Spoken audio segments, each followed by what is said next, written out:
नाहीये. गोंधळ मांडला भवानी गोंधळा. ओ Narayani, what are you doing? अरे मी गोंधळ मांडला आहे. गोंधळ? व्हॉट इज गोंधळ? काय असतो गोंधळ? Don't you know what is Gondhal? हो. Gondhal is a dramatic narration of the mythological stories. It is a traditional dancing and singing ritual in Maharashtra.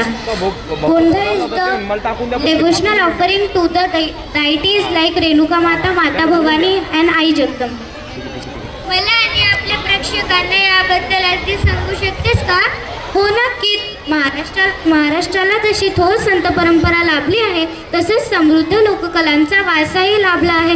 जसं काही भारूड, कीर्तन, भजन, वासुदेव आणि गोंधळ सुद्धा. गोंधळ हे पौराणिक आणि लोककथांचे नाट्यमय वर्णन आहे. गोंधळी समाज हे गोंधळ घालणारे लोक असतात. असे मानले जाते की शिवप्रसंगी गोंधळ घालण्याने सौभाग्य मिळते. हो, मला पण खूप आनंद झाला असता जर मला पण गोंधळ काढण्याचे सौभाग्य मिळाले असते. चल तर मग दाखवते तुला गोंधळ. थँक्यू.